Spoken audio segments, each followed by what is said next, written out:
This is the Night Shift Podcast, powered by Black and Gold Banneret, your home for news and analysis from all UCF night sports.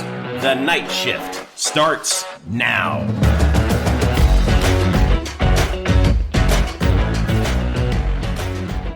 And welcome, one and all, to a very special episode of Night Shift because it is our first full fall sport preview show of the season. I'm Bryson Turner, and with me I have Eric Lopez as we get to preview and break down the women's soccer team, who, as is tradition, kicks off this 2024-2025 UCF athletic year. Eric, you excited? We're finally going to have some regular season action to talk about soon.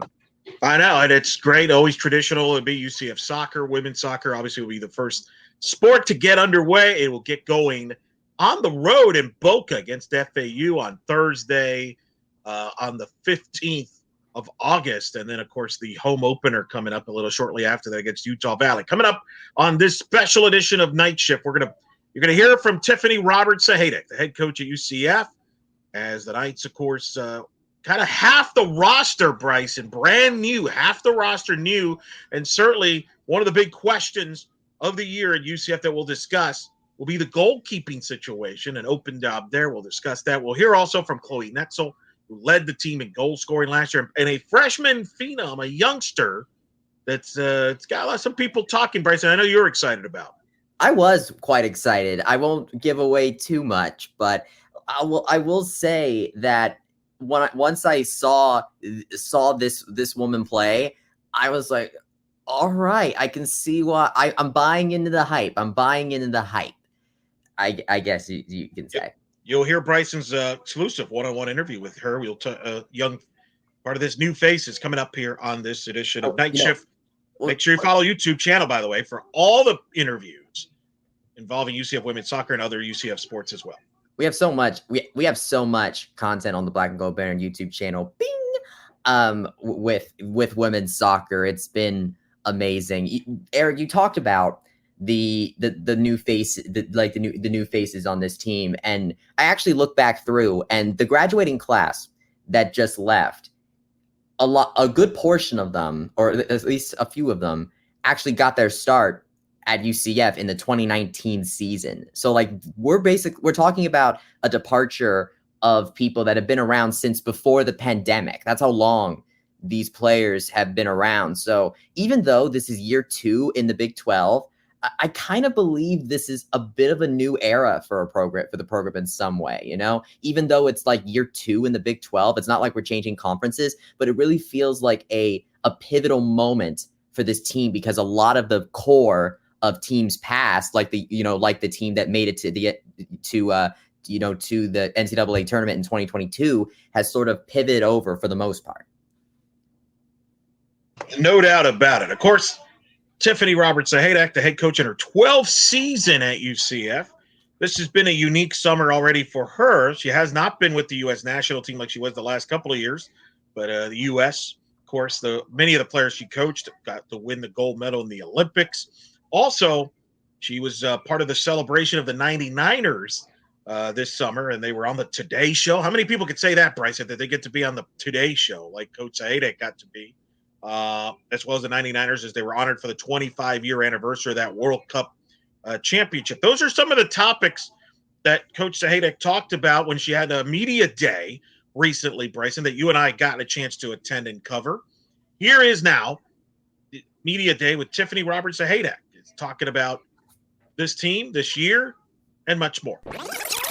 This offseason, I've really been seeing a lot of you this offseason, honestly, because it's the anniversary of that 1999 Team USA team. You were recently received the Women in Sports Leadership Award, or at least named the recipient of that award. So what has it been like this offseason, getting to kind of reunite with some of those 99 opponents and kind of, I guess, reap the fruits of that labor a little bit?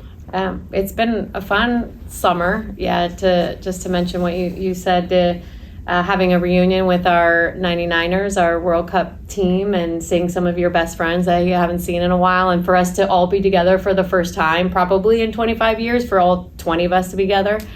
I was telling our players that it's such a special time to be back with your teammates, and it's the same dynamic. Like you're back with the funny people are still the funny people. The people are the pain in the butt, or my pain in the butt teammates still like.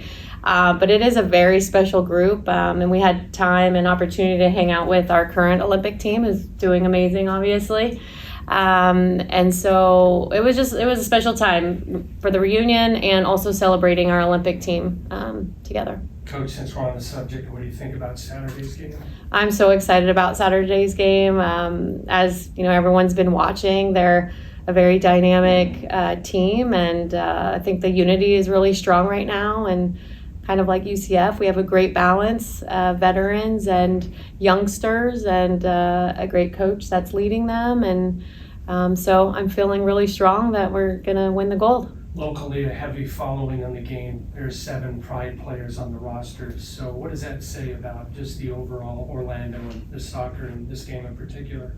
I've always said that Orlando is a soccer city, and we love that we host the best players in the world with the Orlando Pride, and hopefully some of our players at UCF will move on to the Pride or playing with some of the best players in the world. So it just says a lot about our city and the support and the resources that we have to play on beautiful fields and beautiful weather. And so it is an exciting time for the Pride with all their Brazilians. And so, of course, I'll support our Brazilians, but being a former U.S. player and being American, I'm hoping that the U.S. team wins gold. What did you learn about the Big 12 last year, going through it, and you think you wanted your players that learned from that experience going into this year now in year 2? We learned a lot. I mean, I think just even logistically, if you start with something like that seems a little blah, but it is. It's new places that you've never been, new places to find, places to eat, and new fields, and you don't know what to expect. So I thought our team handled it really well going into new environments. I think, going to new environments where we're playing in exceptional stadiums, like soccer-specific stadiums, it's eye-opening for us to be able to see what women's soccer has and what Big 12 has. I would say competitively, it was a lot stronger than the American, and we knew to expect that, and I thought we were ready for that, and we handled it really well. So going into, were you asking the second question was about? Yeah, going into Big 12 now into year 2 and the growth, for the players learning from that. Yeah, I think there's going to be a lot of growth, but as I mentioned earlier, I think there's still a lot of unknowns just because we have some teams that are brand new again that we haven't played, and I haven't even coached against in my career here, and this is my 12th season. So there's still a lot of newness, but I don't think it's really about that. Like for us, we focus on ourselves, and we focus on our standards and our standards of excellence and the way that we train every day so that we're prepared. Obviously, the coaches have to do, our jobs of scouting our opponents, and we'll do our best to prepare the team. But I think we have laser focus on ourselves. We've got a great team this fall that everyone's very excited about. Our players are I hear them chatting on the side, and I know they're very excited about each other and what this team is capable of. So right now it's laser focus on us, and whatever opponent we're up against, we're going to do the best that we can. You had several key players move on to the professional world after last season, from Caroline Delisle, Katie Bradley, Dayana Martin. So what is it about this team that feels special to you? What sort of energy do they bring that's unique to them? Well, I mentioned that our team, there's a lot of newness to our team. It's a new dynamic. The past few years, we've had a lot of veterans coming back, and they know what to expect as far as training goes and what preseason, what that flow looks like. We have, I think, 14 new players. So we had 7 come in January, and now we have 7 coming in August. So that is a balance between freshmen and transfers. So half of our team really is new, and we're all learning that together right now, just the way that we flow and our partnership. So the exciting part of it is the way that we're training. We had an exhibition match where we had success against pros. I know that they're looking at each other and at themselves saying, whoa, like we are a very exciting team. We have a lot of speed up top. I know you guys think we lost speed, but I think we may have even gotten faster up top. And then we have some returning midfielders, and then we have some transfers that have come in the back. that are going to add a lot to our lineup. So it's just well balanced and a very exciting, I would say, attacking group that you're going to see some new faces that I think people are going to be excited to watch. Speaking of that newness, what did you guys learn about your team in the match against Fort Lauderdale? We learned a lot about our team against Fort Lauderdale. I mean, like I said, they're pros, right? And if you look at the roster, they were all exceptional college players from very good college programs. So I actually didn't know what to expect. Going into the exhibition match, we hadn't even played an inter-squad 11v11. We had a few set training sessions. We didn't even work on building out of the back. We did that today. So, there are a lot of things that we didn't even work on yet. So I was just kind of holding my breath, saying, okay, here we go, throw them out there and see what happens. We played everybody. We managed minutes and load. And like I said, we learned. So your question was, what did you learn? I learned that we're capable of getting off of a bus and winning a game. And so we're very gritty. And we have a lot of depth.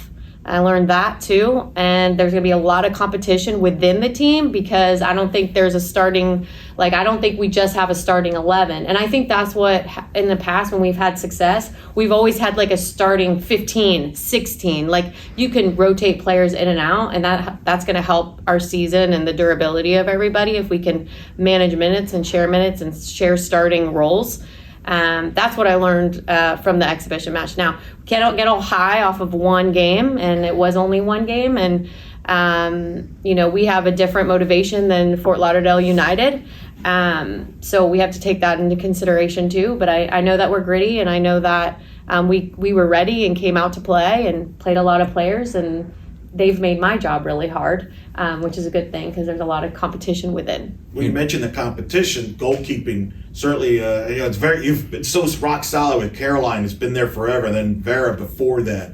Hey, tell me through that process on trying to identify that goalkeeper, because that's been a big part of your success, is have that rock solid goalkeeper, which has got great tradition here at UCF. We do have great tradition with our goalkeepers, being All-Americans, and a majority of them going on to be professional, goalkeepers, domestically and internationally.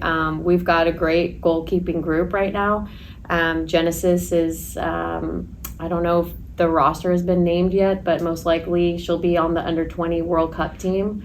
So we won't have Genesis in the beginning. Now she's a redshirt freshman. She grew a lot this spring. She will be a contender for the starting lineup. We have a brand new freshman with Sammy Lipcon, and she's obviously has a lot to grow, but she played in the game against Fort Lauderdale United, and she's one of the reasons why we did win, because she made some big time saves to keep us in the game, and that's a freshman who's really green. So to see that type of a performance from a freshman, she reminds me of a young Caroline Delisle, actually. And then obviously we have Liza Pasorio, who was our number 2 last year, and we were ready to put her in at any moment. And she's a transfer and has a ton of experience just being in our environment. And she's been coaching, young Sammy up. Like I said, Genesis isn't with us and hasn't been with us because she's off with Costa Rica's U20 national team right now. So it's going to be again, competition within even the goalkeeping family. But you'll see we've got 3 really, really talented goalkeepers on our squad. You talk about the new faces on this team with how many new players. Can you name a few that maybe UCF fans will maybe get to know rather quickly this season? Starting from the front, I'd like to mention Eddi Etem. We call her Eddi. She's a young freshman from Nigeria, and she's played in an under-17 World Cup, so she has youth national team experience. She's come into, as you all can imagine, coming from Africa and stepping foot in the United States for the first time ever about a month ago. She's actually transitioned really well. She's actually really caught my eye, and I've been, as a coach, when you bring someone in, and we've never had an African player, at least under me being the head coach. We haven't had an African player. So I was expecting there to be more. She needs time and transition. She's a freshman coming from Africa. She's actually transitioned fantastically, and you guys are going to love what you see with her. And starting from the front, like I said, another new player that we have who's doing really well right now is super fit. I've always told her when she got here, it's Emily Thompson. She's from West Virginia. She didn't get a ton of playing time at West Virginia, but I've liked watching her develop since January, and her fitness has improved dramatically. She has this swagger, street volley kind of style of soccer, which we don't have. It's a unique way of playing soccer and a unique style that she has. Wouldn't you guys agree?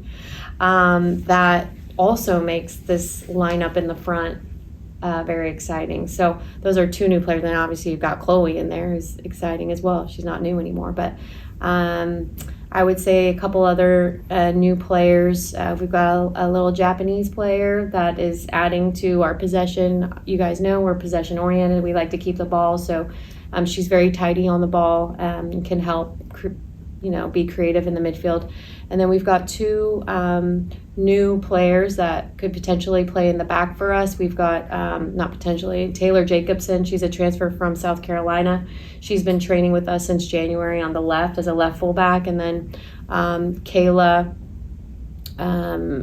Chapman Haggerty is on the right. Has been training on the right, and she is from Ole Miss. So we've got two transfers right now in the back, and then I haven't even mentioned really. Well, Eddi's a freshman, but we have other freshmen that I'm like, whoa. Like last year, a lot of our freshmen actually had to redshirt. I don't know if that's going to be the case this year because they're making an impact so fast. So we'll see. It's just a lot of competition. It's like, I know the team, I'm sure, is feeling competition, but I'm sure they all want to win too. So whatever it takes to win. Is this one of your best freshman classes? I mean, it sounds like it's one of the deepest there, perhaps, and perhaps some of the Big 12 making an impact on that? Yeah, last year I said, I think this is one of our best freshman class, just even as far as like athletically and fitness wise. Like they came in all crushed, like the fitness test, and then in the end, like they actually didn't really play that much because we had a lot of veteran players on our team, but it didn't mean that they weren't good enough. We just had a lot of experience already. So this year I think the freshmen have a little bit more opportunity just because we're not as veteran heavy. We're not a full senior class starting that they're trying to get in. So if I have to evaluate it, I think every year the freshman class gets better and better. And I think getting to being part of the Big 12 has a lot to do with our recruiting and it being able to bring in like a higher even caliber player every year or more of them, right? We've always had high caliber players, but even more of them, I'd say. Coach, what are your thoughts on the conference schedule this year? If I'm reading it correctly, you avoid BYU and Texas Tech until the tournament. So what? A lot of the times I'm like game by game, it's like, I know we play Miami tomorrow and then I'm really not focusing too much after that. I do remember that we're not playing BYU and Texas Tech, but like I said from the beginning, like, I don't really care who we play. Like, to be the best, you got to get through everybody. And if we're not going to play them out of conference or in conference during the regular season, I'm going to expect that we're going to be playing them in the championship of the Big 12. So I'm assuming we're going to be playing all the best teams in our conference at some point this year. And whether that means conference or in post, season, then we'll do that. But such a great conference and really exciting. And I can tell that they've seen the level of competition has heightened and they deserve that. And that's what they've been yearning for. So we're in the right place, and it's exciting to be part of the Big 12. What about as far as putting together this non-conference slate? You're going to be the first of a couple of UCF teams that are going to be facing Florida this season. You got Georgia, who's ranked number 14 coming here, and then you start with FAU and the FAU on the road and return to Utah Valley. So what was it like putting together this non-conference slate, and what does this team need to do for you between now and then? I mean, I think, putting together a non-conference, we try to put the best non-conference schedule as possible. And, we have Utah Valley coming back to us. So we played them at their place a few years ago. So they're returning to us. James just told me they beat BYU in their preseason match. So I think that says a lot, even though it's just an exhibition. I think, we're going to take something from that So Utah Valley will be a really, really good opponent. Also, I know those that are returning that played them before, we didn't have our best match against them a few years ago in their play. So I think there's probably a little revenge piece there. I think we tied. But, Georgia's going to be a big time game for us. We did not come out with the result against Georgia last year. So again, I think this is a revenge match, and now we get to play them at home. They're ranked, top 25. So I think that will be a game changer for us. And then it's fun playing, our Florida teams, right? So we're going to go to the Gators. I believe we're at South Florida. So 2 rivalries, in-state rivalries that I know that the players are going to get up for and be excited to play and beat. All right, that was Tiffany Roberts Sahaydak from Media Day. Now, full disclosure, obviously the U.S.-Brazil game, which the TV media guys were asking about, that was the gold medal game that took place Saturday morning, this past Saturday morning, where the U.S. won the gold 1-0 over Brazil. Big. Remember, Coach Sahaydak was an assistant on the U.S. national team that coached a lot of these talented players like Rodman and company.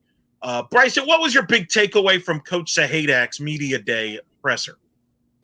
I think my biggest takeaway from her is that she is about this team's hunger. I think this team is very hungry to come back in a way, because they acknowledge the fact that some things last year just did not go their way.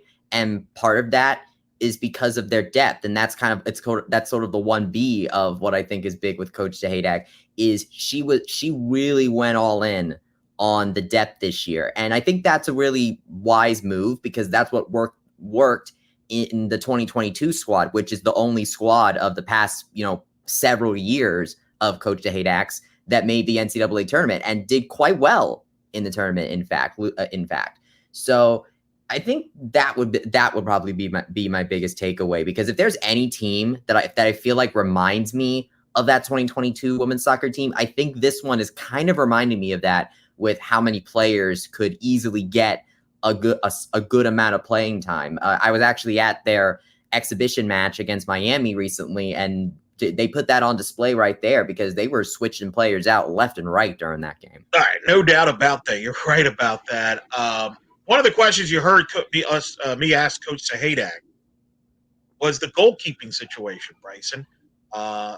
Certainly, you had Caroline Delisle there for it seemed like forever. Prior to that, Vera Veras. The goalkeeping question at UCF has always been historic, right? It's produced so many great goalkeepers.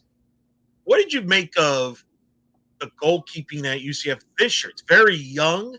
I know you got a chance to talk to one of the goalkeepers. They got 3 goalkeepers. You heard Coach Sahaydak talk about each one of them.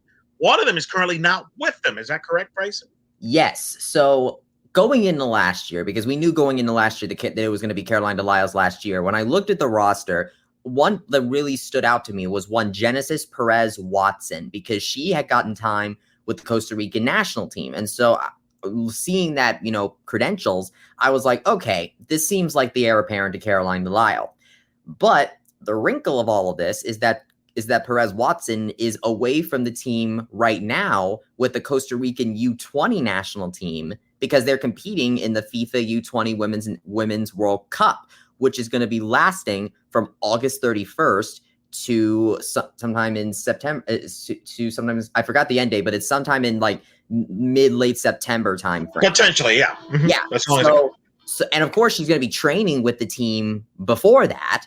So we could potentially be going quite a long stretch of the season without Genesis Perez Watson being with the team, depending on the fortunes of Costa Rica in that tournament. So you have 2 goalkeepers on the team in the meantime. You have Liza Pistorio, who has been with the team for quite a long time. She was a transfer from Ole Miss. She has seen the field before. She filled in for Caroline. She subbed in for Caroline Delisle for a couple of matches before over her career.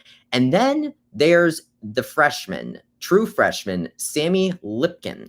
She has gotten time with the in goal during this preseason, and I got to see her play in against Miami, where she managed to get 2 saves, only allowing 1 goal. And the Miami native did, I would say, a pretty solid job again for a true freshman. We've talked about true freshman goalies before on the men's side when Wanby took over, and there's a bit of a learning curve when it comes to that. But when you look at the history of UCF women's soccer over the past few years, Caroline Delisle took over right away as a freshman and held the job for quite a long time. So what's really cool about this goalkeeper situation, Eric, is I feel like, especially once Genesis Perez-Watson enters the picture, I think we could potentially be in store for more kind of like a Connie Organ, Leanne Maldonado situation. I don't know. Remember back in the early 2010s where you had 2013, yeah, Sahaydak first couple of years, yeah. So it feels like this might be one of the first times since that era we're going to get a goalkeeping situation like this. I actually found Sammy Lipkin's family after the game. And one thing, and I was talking with her uncle, and one thing that that it kind of came to mind when thinking about the situation, at least in a sort of football terms, is it reminds me of like Drew Bledsoe and Tom Brady, it sort of reminds me like that, where instead of an injury, it's a call up to the national squad. And so just like Tom Brady, Sammy Lipkin is getting this opportunity to prove why she should have this starting job. And so for this time that she has in goal is going to be massive, I think, because should she do well, then we could be looking at, I think, a Connie Organ, Leanne Maldonado situation on our hands, potentially. We will discuss kind of the history of the goalkeeping here about UCF, and wow, it's one of the most prestigious positions of all UCF sports, really, when you think about it. But I want to ask you about, we're going to focus a lot on the goalkeeping. When you got so much youth in the goalkeeping, I think it also puts a little more attention, I think, on the back line defensively. What do you feel about the UCF defensively in the back line there? Because they're going to have to help the young goal, whoever it is. They're going to have to help them from a defensive standpoint. Yes, you are correct about that. Coach Tiff did actually address this in the transfer portal. She went out and got Kayla Chapman-Haggerty from Ole Miss. She started 12 of 15 games she played in with the Rebels last season. She also went and got Taylor Jacobson from South Carolina, Orlando native, by the way. Started 10 of 20 games played last season with them. There's also Jessica McCullen, who was named to the All Big 12 freshman team last year and was named to the All Big 12 preseason team this year. So coaches across the conference seem to like what they see from Jessica McCullen. You have Kylie Thelen, who got a lot of playing time last year. She's both a defender and a midfielder, though, so we could see her move back and forth. And then we have Audrey Buck, a redshirt sophomore that got a lot of time off the bench, actually, in this exhibition match with Miami. So I could see her being a good depth piece. And then there's Guta Frank, I think is how you say her name. She's a true freshman from Brazil, and she played for the Brazilian U17 and U20 national teams and was in fact called up to one of those teams. I can't remember which one, over the summer. So another international national team, youth national team player on this squad. So I don't, if you remember 2022, Eric, that team had a very deep back line as well. If you remember, it had Jordan Eaton Collins, Khalees Barton, and all, Olivia Lewis. Tremendous, very tremendous back line. This kind of reminds me of that. I think this is the deepest back line aside from 2022, or at least that Coach Sahaydak has had, or at least this back line seems the closest to a 2022 like back line that Tiff has had. And I think having a back line like this is going to be key for UCF to succeed in the Big 12. We'll see how that all kind of materializes. And of course, then what the goalkeeping situation, which has been historic at UCF. You're talking All-Americans. You're talking Hall of Famers. You're talking players that have played for the U.S. internationally, played in World Cups, Olympics here. Bryson Turner. You and I did a top 100 UCF female athletes of all time about a year ago on Black Gold Banner. It's a pretty popular deal. Bing. So we both know a little bit of the history of the UCF sports athletics as well as anybody. I give you the platform here. I told you, give me your UCF women's soccer Mount Rushmore of goalkeepers, who would you pick? Well, I think there are two that I think are very obvious that you have to pick. I think there's no debate about it, and that is the OG Kim Wyant. I think, at least the OG for the U.S. women's national team. I think when you're the OG goalkeeper for the U.S. women's national team, I think I think you have to be there. Then there's Alini Reyes. I think with her, she's one of the best goalkeepers in UCF history, and she's played quite enough with the Brazilian national team, and of course she's played a lot in Europe. And even when she came back to the United States briefly coach, and then that didn't work out, she went back to Europe and just picked up like nothing happened. I mean, it takes a special athlete, especially at the stage of her career she was in, to do that. So I think Alini Reyes. I agree on that. Yeah. Those two are absolute locks. The latter two is now where you start to get maybe you can start to get a little interesting with that one. So I think for me, I'm gonna go with Karen. I'm actually gonna go with Karen Richter, and this is why. Because I think Karen Richter deserves to be among this group because she was a part of that Final Four appearance in '87. That was very much a huge issue. She was the true freshman that year. She went on to become head coach, which I think factors into this a little bit because she was a goalkeeper for the team, but of course she went on to become a coach. And so I think I would have to go with her on that. I really do. But then the other factor in all this is that I think the next one is going to be Amy Allman.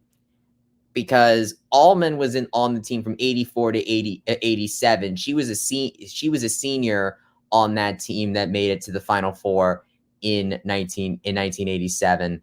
And so it is a little heavy on the OG side, but the thing is that a lot of this program has a very storied history. Right. I mean, all of them we went chock full of greatness. And so I could maybe see switching out maybe Richter for somebody else if you want to discount the post career involvement with UC or post playing involvement with UCF. So if you take Richter's coaching stuff out of it, maybe I could see another player taking that spot.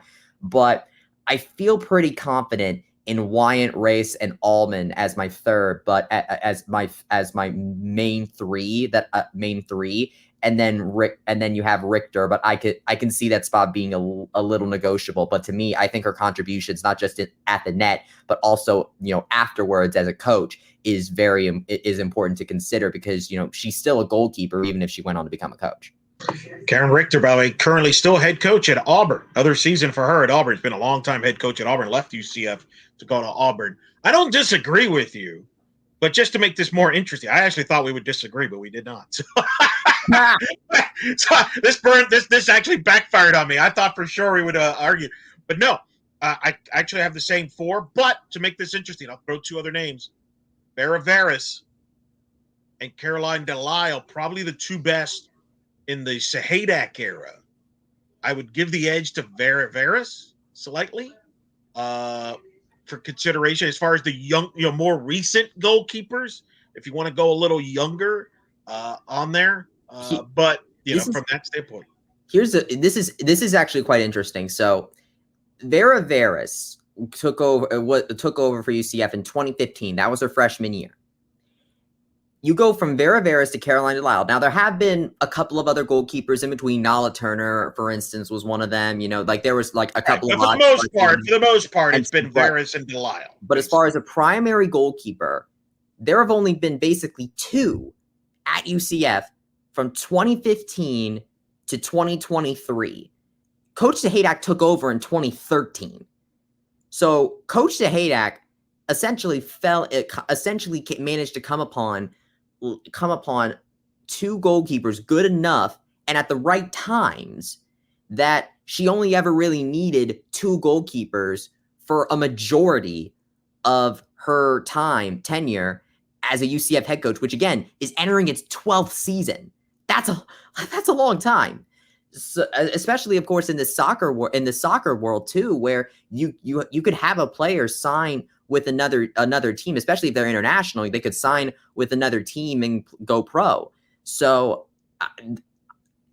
it's really amazing how Sahaydak was able to do this with Varys and Delisle. The thing with me is it's just more of, I think we'll probably learn a little more about the historical significance of Varys and Delisle the more we come upon them. But also it doesn't really help the fact that the team's penchant to not make the postseason during this era is sort of what a little bit, but Delisle got him obviously there a couple years ago, and of course Varys was an All-American as well. But no, I agree with your Mount Rushmore for sure on that. All right, we talked enough about the defense. Still got to score goals, folks. When we come back on this special edition of Night Shift, you'll hear from last year's leading goal scorer, Chloe Netzel, and perhaps a new face that you're going to remember that they're talking about among the half of the new faces. This one could make a big difference maker. We'll talk about the UCF midfield and forwards offense. Plus, we'll look at that Big 12 schedule coming up and the overall schedule. Is UCF pick 6 in the Big 12? We'll react to that in their preseason poll. On that is much more. You're listening to Night Shift. For all the latest news and analysis from every UCF sport, visit blackandgoldbanneret.com, your home for the UCF Knights on SB Nation. We bring you all the latest news and in-depth analysis from across Knight Nation, from football and hoops to golf and tennis. If you want to stay on top of all things UCF, visit blackandgoldbanneret.com, powered by SB Nation.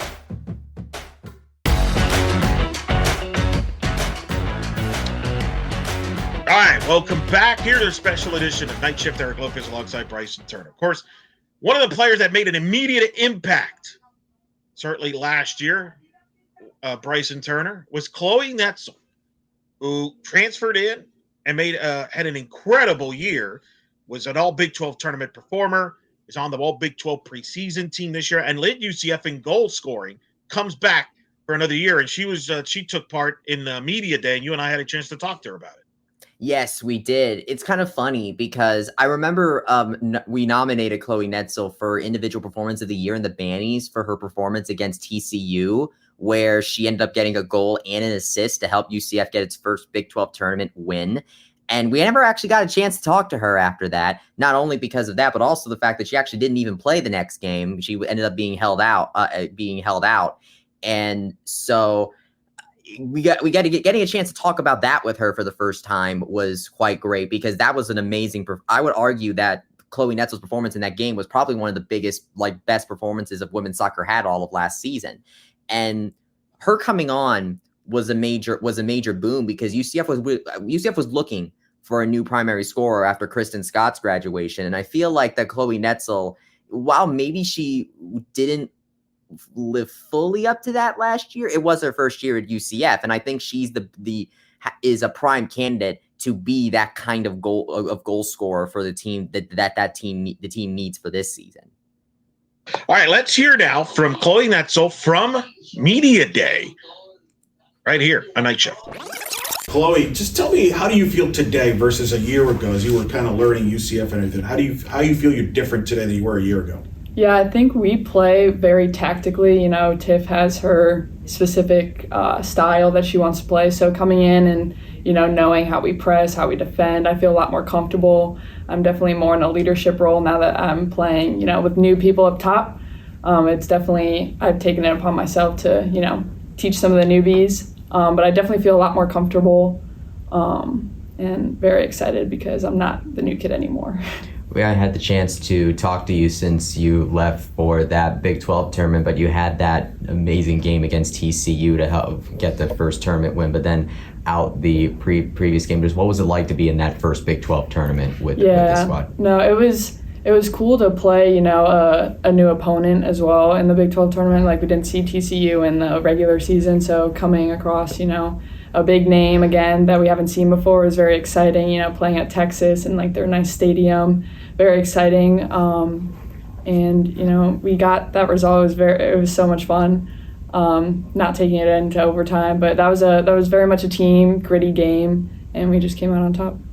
What does that conference tournament experience do for you as you now go into this new season with more experience in the Big 12 under your belt, as well as a couple of common non-conference opponents from last time? Yeah, I think we just know like we can do it. And, losing a lot of players last year and having a whole new team this year, I don't think that takes away from our confidence. I think we play very similar and we are even stronger than we were last year. We have this experience against new opponents. We have more film, and just very excited because we have, more tools this year. And yeah. Early in the season, last year, you had a string of games with a goal or an assist. How did that boost your confidence last season and then now going into this season? Yeah, I think when I came in here, I definitely, wanted to prove myself. I wasn't in the starting lineup for a few games at the beginning of the season, but it was just my role at the time to come on and, give the team a boost at whatever time Tiff decided to put me in. But I think, now being a returner, me and Tiff have a new relationship, that has grown, and definitely just taking on more of a leadership role, and very excited to start from scratch and play with new people. Coach lauded this attacking group, mentioned Emily and Eddi by name from the newbies in particular. What has it been like for you working with these new faces in this attacking group? Yeah, they're very fast. I think they bring out a different side of me. I think we all want to play up to each other's potential and bring out the best in each other. I think we're all very fast up top, like Tiff said. So I think it'll be a whole new look. It'll be a little bit of a different playing style, but us three just want to get the ball in the back of the net. Chloe, how meaningful is it to you to be such a significant part of the foundation of this team as you kind of build it into a strong Big 12 program year in, year out? Yeah, no, it's very nice because obviously like I come in as a freshman first year. I didn't spend too long at my old school. Being a new kid again junior year, and now finally being a returner and being a senior player, I think I have more of like a weight with my voice, and I can definitely impact more of the younger players, whether that be on the field or off the field. And I think my confidence has grown a lot on the ball and off the field as well, and I think that it'll show this year too. What's the biggest difference versus 2023 Chloe Netzel versus the one we're going to see this season? I think confidence is a big thing, coming on and like learning new tactics and stuff that you kind of like second guess yourself a little bit on the field, but returning and kind of knowing where I'm supposed to be, I kind of don't have to second guess myself, play with more confidence. And yeah. What did the Fort Lauderdale match tell you about what this team needs to do between now and kickoff of the first match of the season against FAU? I feel like we kind of just got just some nerves out. We're a whole new team, and like we haven't had the chance again to like play 11v11 even in our squad. So to just be able to put 11 of us out on the field at the same time and have a common goal, I think it just gave us a little bit more experience playing with each other, and to come out with a win off the bus, not knowing how that was going to turn out, but coming out with a win, I think that confidence will play into the start of our season as well. Time for one or two more. Talk about the veteran leadership on this group from the returners, and who's the one that leads by example? Who's the one that maybe is the funny person that, when there's a joke that needs to be made to lighten things up, they're the one to go to? Yeah, I think, you'll talk to them, Ani and Mia and myself. I think we balance each other out very well. We're between the three of us, we have like Ani is so passionate. She brings out, when she notices like people are down, she's the first one to say something. Mia is she's like the vocal leader. She's been here the longest as well. She's been here since freshman year. She knows what Tiff expects. She knows how to bring it out of people on the team. And I don't know what exactly my role is, but I'm very blessed to have be in the position to lead in that way. Coach talked about this freshman class coming in, a lot of its abilities as well. What's it like, being a part of the senior leadership and getting a chance to work with these with such a talented group of underclassmen? Who do you think we could maybe get to know rather quickly on this squad? I think, the key players that Tiff made mention of, Eddi Etem up top, us three have been kind of bonding on and off the field together. So I think that those are notable mentions as well. Noki, we call her in the middle. Very, very unique player. She's small but quick and doesn't lose the ball. And I'm very excited to see, the four that we put in the back line. Like Tiff said, we have a lot of competition within the squad. And there's still a lot of unknowns, and I would not be surprised if, that starting group just cycles a lot. I think we'll see a lot of faces this year, and a lot of players will make a lot of an impact. Thank you. Awesome. Thank you, Chloe. Thank you, Chloe. Thank you. All right, that was Chloe Netzel from Media Day. It was me, Bryce, and a couple other media people. TV stations were out there as well. Let's talk about the other player momentarily that was in Media Day. That's Mia Senho, who you could watch that interview, by the way, on Black and Gold Banner 8 YouTube channel on that. And I want to bring that up because I think she's a key player this year. She mentioned in Media Day she feels 100% healthy. Remember, she had a serious ACL injury a couple of years back. And playmaking. And I want to talk a little bit about the midfield and your thoughts. Annika Huda was another player that was on Media Day. You can watch that interview as well on UCF on the YouTube channel here for Black and Gold Banneret. And I bring the midfield up, Bryson, because ball possession is very key. Heard Coach Sahaydak earlier mention that in the Media Day presser. Think back to 2022, Bryson, a player that to me, that didn't have the big box score, but was, I thought, a big part of their success was Daria Rajai in the midfield, right? How she controlled the ball, how she controlled the possession, how she led from the middle. I'm interested to see, Bryson, how the midfield sets the tone from a possession standpoint. That's something that's been a trademark of a Sahaydak team.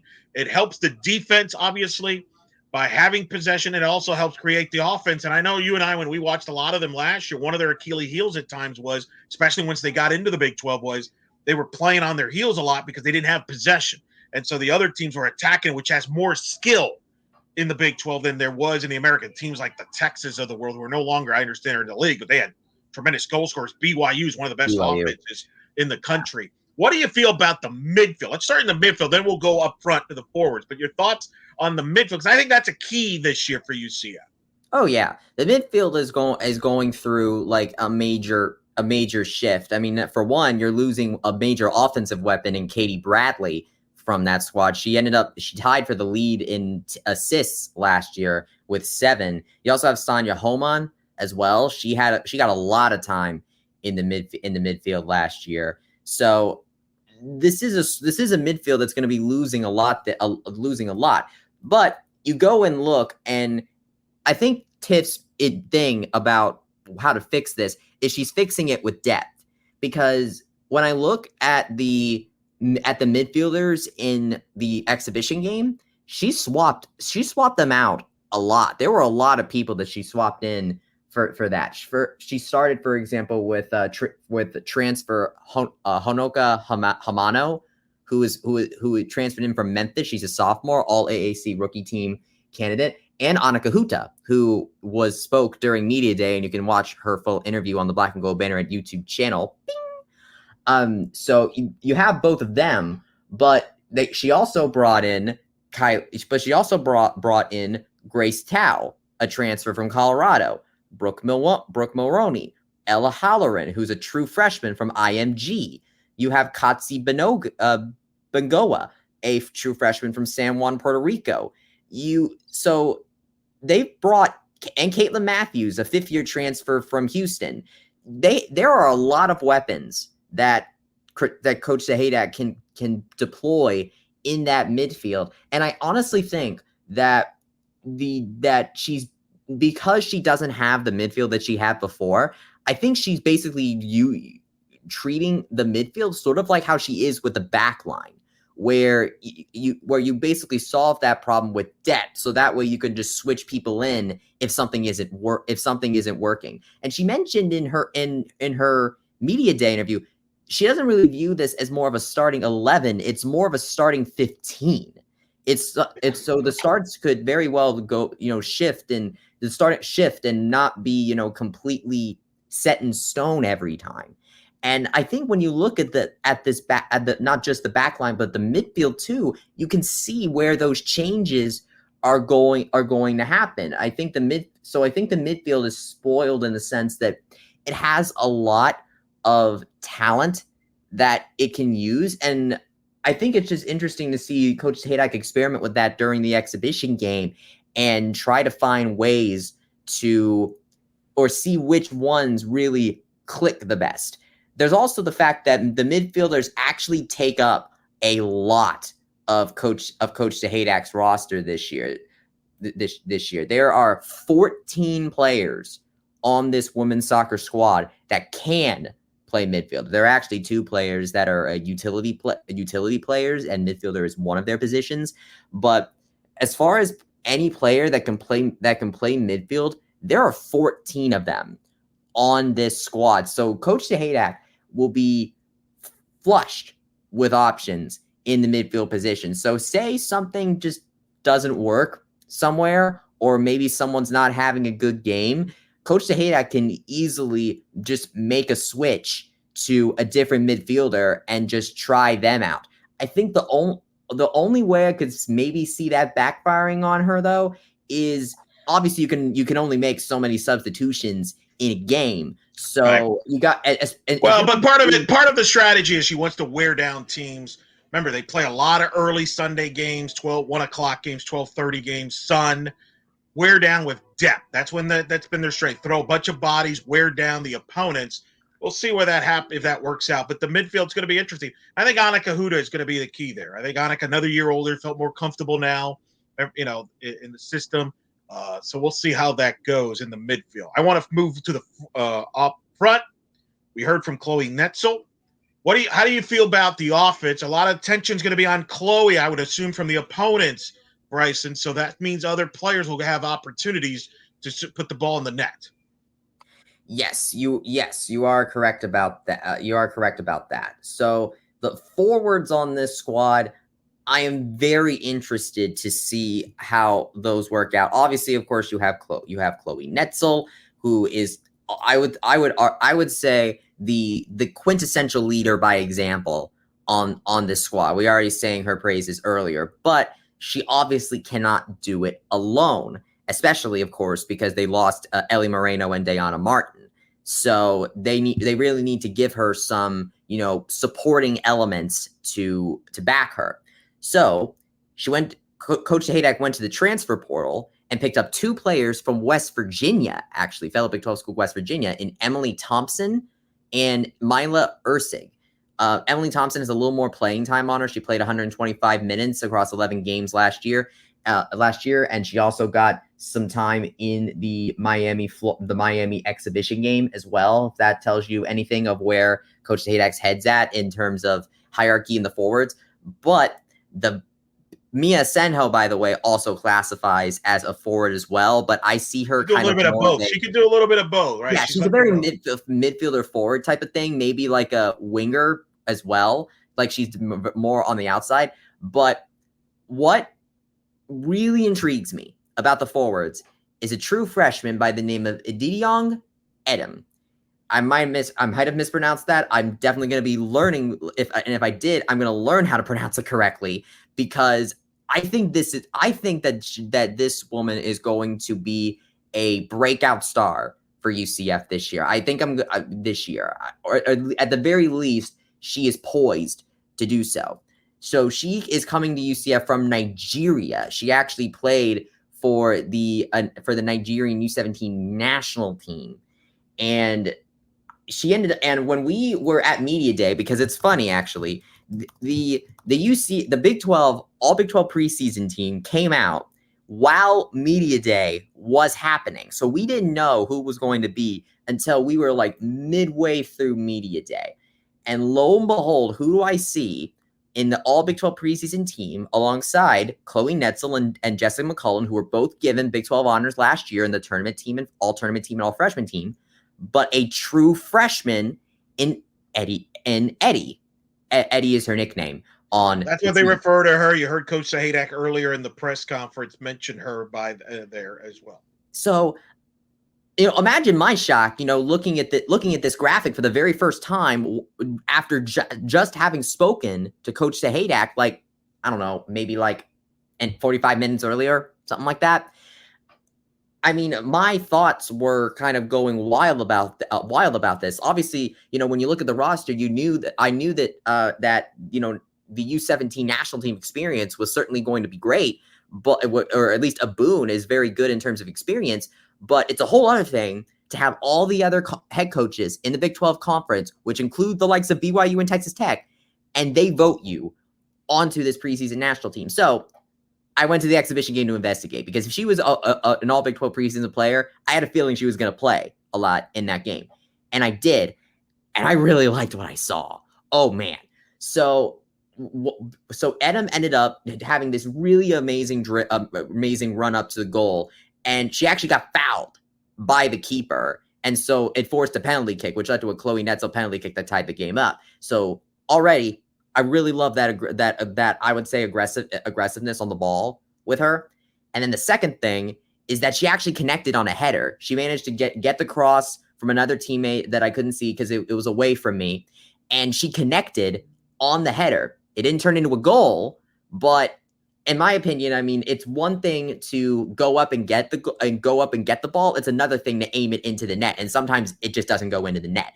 And so to see Etem just go up and get it, I would already just those two moments. They are two moments with a grain of salt. But I mean, let's just put it this way: the fire is not there yet, but I'm seeing some smoke signals, Eric Lopez. Oh, and you had a chance to catch up with her after the match and get a chance to get to know her a little bit. Let's play that interview now, right here on Night Shift. How have you been doing so far on campus? Oh, it's really great being here. It's my first time being in the US, and it's been like a family, and I love it here. It's really great, and I'm really grateful for the opportunity to be here too. So yeah, it's been great so far. It's like a family. So far, you ended up. I was watching there, and you ended up getting some really good shot opportunities so far during this game. What was it like to get a chance to get on the pitch right away as a freshman?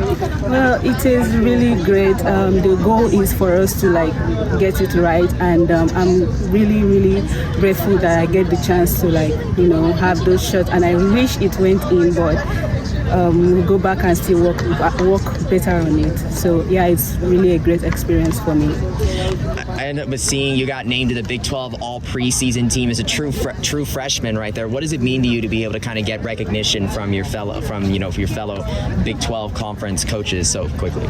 Honestly, I was surprised, and it's really like a first time coming in as a freshman, and I'm getting such recognition. I really felt good, and my family were excited, the team were excited, and I don't know, it really feels good for me, and I hope on keeping that rank and doing better so far. How would you describe your playing style? I would describe as I'm just, getting more confident every day, because Coach Team and Tiff has been a really good support, and they've really given me that opportunity to be more confident each and every time that I go out there to play. So I want to give out that. Yeah, so it's been really great. What has it been like for you getting to know some of these players? Well, it's been good too. They are actually people coming out from different, most of us are international players, getting to mix up with different people, different country. It's been really great. So, well, coming in from a different country and coming here, it's really not easy, but then, with time, we still keep mixing up, and we get better every day. So it's been great. And as I said earlier, they've been a great family. Like the culture, the people, they are like support system to each and every one of us. Everyone are just there for each other. So it's been a good experience for me. What have you seen from yourself and the team from these past two exhibition matches that you want to see improve, or what you want to see from either of them before you kick off for the regular season? I think we have the team spirit, yes. So I feel like we are working towards a lot of things, but I think we are good technically, tactically. The only thing that I feel we need more is going out with full force. Like we approach to the game with everything we have. Like approach the game with everything. So I think at the first half, as you can see, the game, the opponents were dominating. But then when we got back, we were told what to do, and we came back better at the second half. But the only thing that I feel that we need to do more is to keep approaching the game with everything we have, the force and the energy, the spirit, and all of that. All right, there we go. There was your one-on-one, Bryson, exclusive there with Eddi. And, they're going to need some of these new faces to make a big role. When you have half the roster that's brand new, that's going to be a big key factor to this team. And what's so unique about college soccer, it's a sprint. You don't get time to gel for like 2 semesters like some other sports, right? So I think that's going to be very interesting to see how can this all fit and blend in time. Let's go quickly through the schedule. They're going to open at FAU Thursday, August 15th. Opening night, home opener will be the 22nd of August. Utah Valley comes in. That's part of a doubleheader day, by the way. 5:30, Utah Valley. The men will be at home after that game. They'll follow doubleheader. I think they're playing Mercer on that one at 8 o'clock. So if you're a big soccer junkie, that's a good deal. Other notables in the schedule, UCF plays at Florida on Sunday, August 25th. Georgia comes here on September 1st, Labor Day weekend. The Bulldogs are ranked 14th. This was a team that went deep into the NCAA tournament. Last year, UCF had a lead late. Bryson, you and I watched it. I remember we were ticked off because UCF did not hold on to the lead and didn't get a result out of it. It was a crushing loss, and who knows if UCF holds on to win that match last year or gets a draw, maybe they make the NCAA tournament. That's how razor thin that was. Oh, yeah. Georgia's supposed to be real stacked.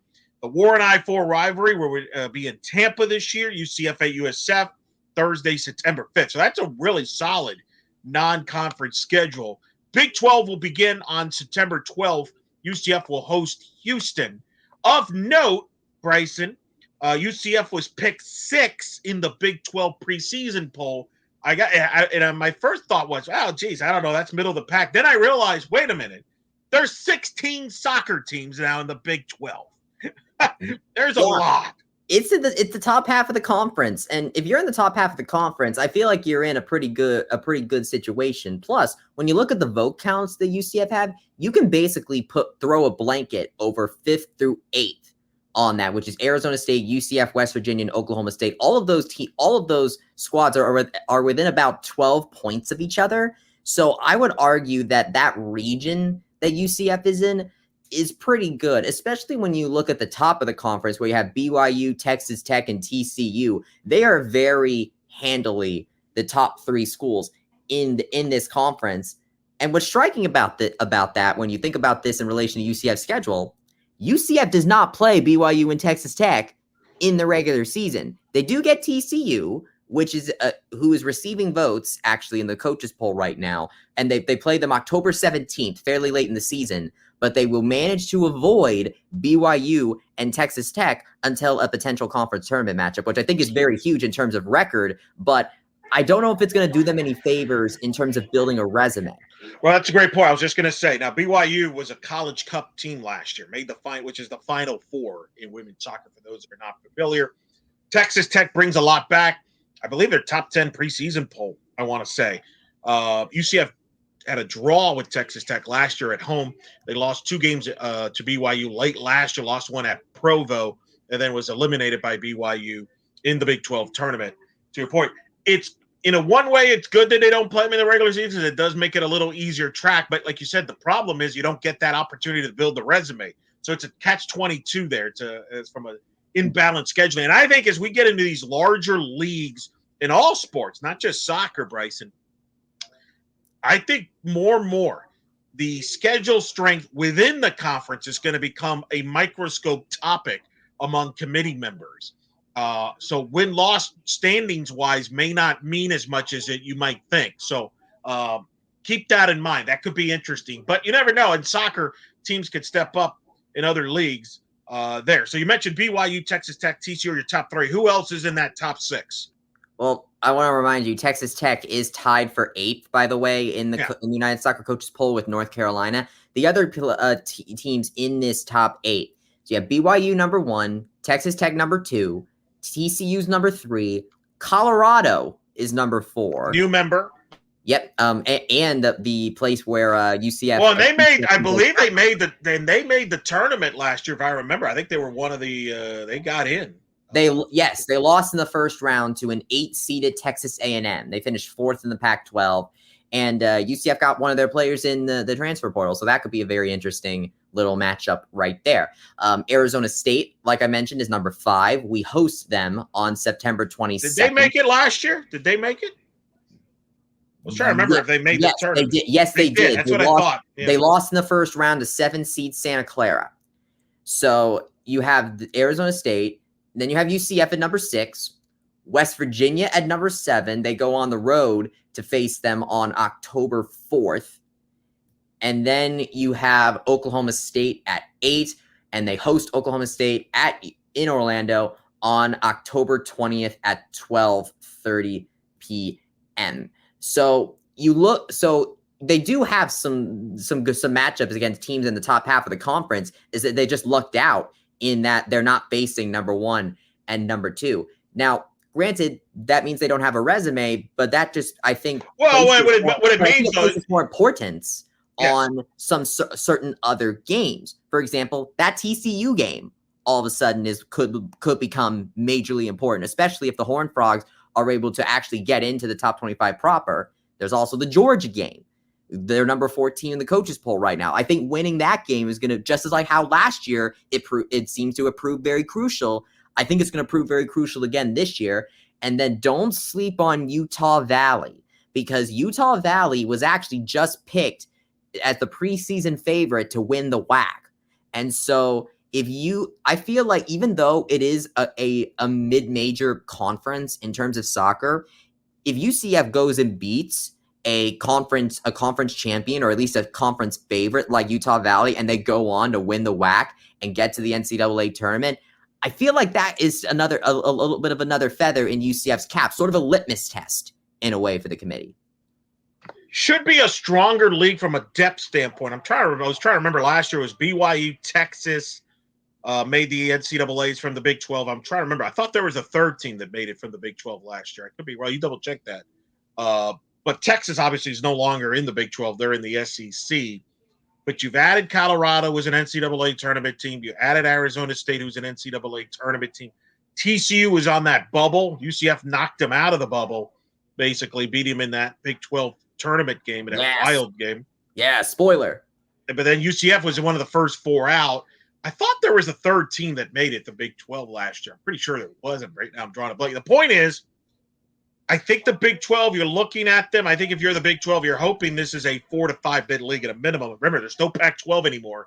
So those spots that used to go to the Pac-12, where do those teams, where do those bids go to? Do that? Perhaps the Big 12 can pluck a couple extra spots for the NCAA tournament. The Big 12's tournament teams, by the way, were BYU, Texas Tech, and then conference champion Texas. Those are the 3. That's what it was. The 3. How could I forget the obvious one? Texas Tech. So they're a 3-bid league. I think if you're the Big 12, you're shooting for 4 to 5. You're shooting 4 to 5 bids. So if you're UCF, you're right there. If you're in the top 6, you're going to be right there in the mix with some obviously things to get some results, non-conference, etc. You look at RPI, by the way. The largest RPI, the largest RPI ranking that UCF is going to play through this season, TCU at 50 is the highest opponent RPI from last year. Though they will be facing an RPI 52 in Arizona State. You're talking about Big 12 games only. Yes. I think honestly what's going to be very key is there's this stretch from October 10th to October 20th, very late in the season, where UCF is going up against 4 consecutive top 100 RPI teams from last season. Arizona 69, Colorado 60, TCU 50, and Oklahoma State 95. I think if there's anything that would consider maybe the toughest stretch of the schedule, I think this would be it. Though facing Florida and Georgia back-to-back is also, I think, going to be a very is also going to prove an interesting challenge for this team as well. Should be a lot of fun, a lot of new faces, a lot of interesting questions as it'll kind of play itself out starting on August 15th when UCF is on the road at FAU in Boca Raton. Check out blackandgoldbanneret.com. Bryson Turner is going to have a preview article on the UCF women's soccer for more on that this week. Obviously, the YouTube channel, we're going to have post games there for UCF women's soccer matches that we'll be covering, as well as interviews, you name it. We've got it there. So stay tuned for that. We still got UCF men's soccer to preview also on this feed. We're going to do UCF volleyball feed. Men's soccer, huge expectations, top 20. Looking forward to talking about that. Volleyball, year 2 in the Big 12. Interesting there. Oh, yeah, by the way, UCF football, that hasn't stopped. That's only a couple of weeks away. So it's about to get a lot of busier across the board. But we will be covering it all for you here on the blackandgoldbanneret.com, Bryson. It's a lot of fun, man. It's getting to be a fun now. Oh, yes. I'll tell you what. Summer is fun because it gives us a chance to kind of sit back and recharge a little bit and do some creative things like the bannies or follow the Olympics. That certainly was fun. But good segue. Yeah. Let's give a big summer for UCF alum of the varsity night getting medal from women's soccer. Yes, Sarai Linder managed to come back from her infection and play in the bronze medal match where Germany beat Spain to get the bronze medal. This is the first time that a UCF women's soccer player has gotten a medal in the Olympics since Michelle Akers got a gold medal with Team USA in 1996. That's a long time for women's soccer, especially since Aline Reyes came very, very close with Team Brazil one time.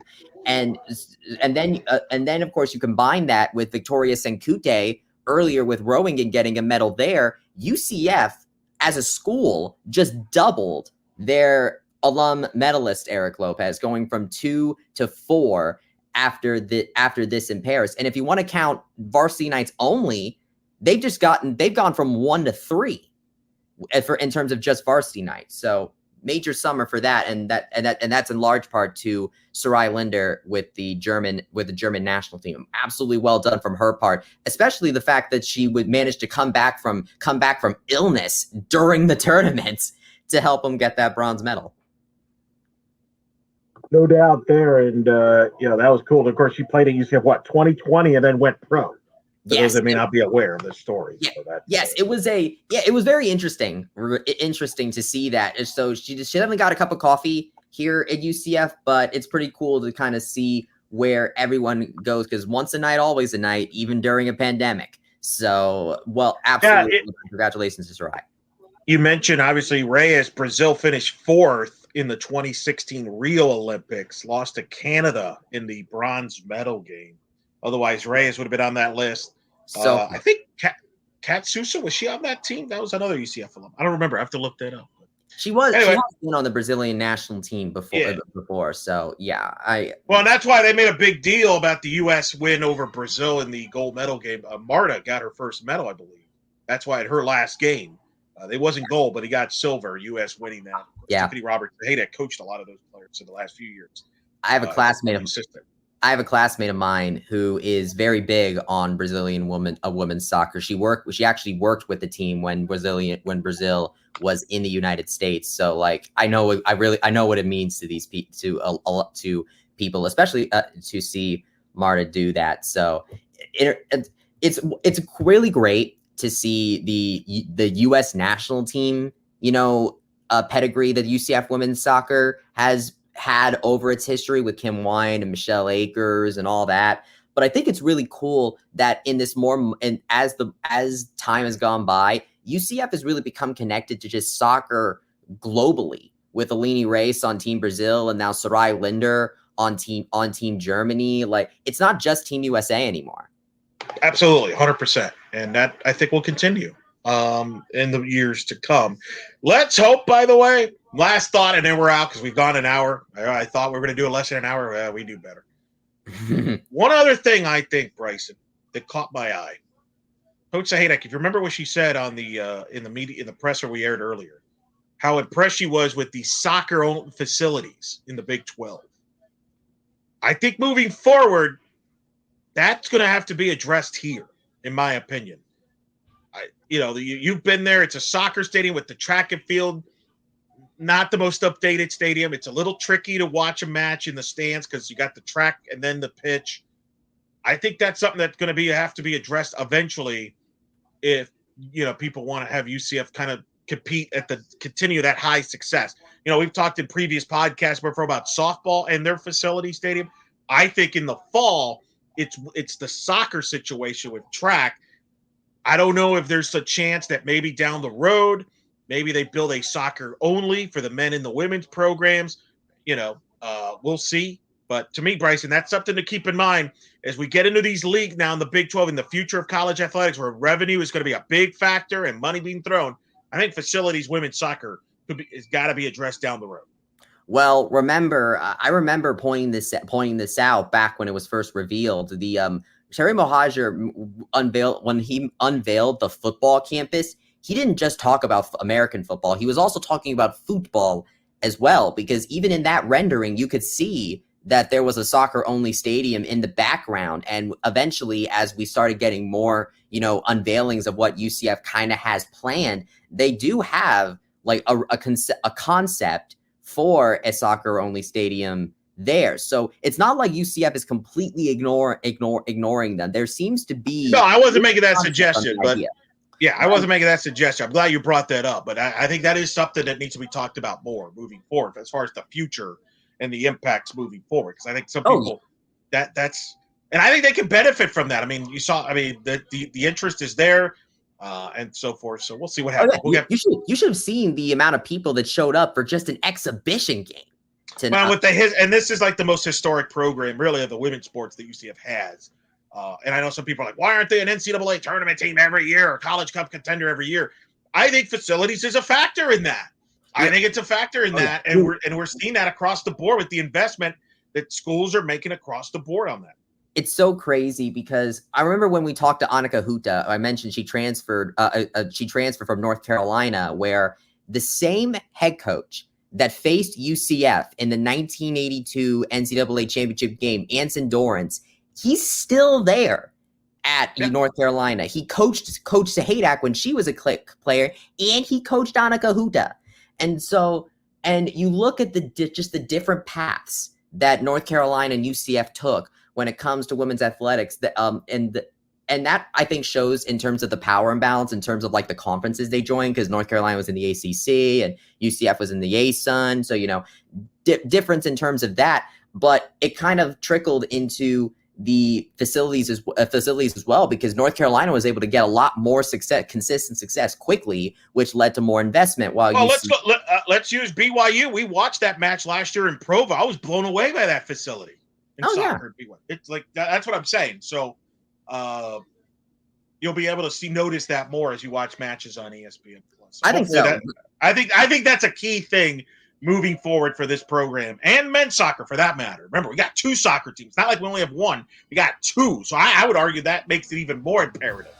But anyway, that we can ramble about that down the road in more episodes. Let's wrap it up now on this one because it's been a lengthy one, but a fun one. Hope you've enjoyed this edition of Night Shift UCF Women's Soccer Preview. Again, keep it on blackandgoldbanneret.com for all the coverage of UCF Women's Soccer and all UCF athletic football, men's soccer, volleyball in this fall, as well as, of course, baseball, softball, golf, you name it.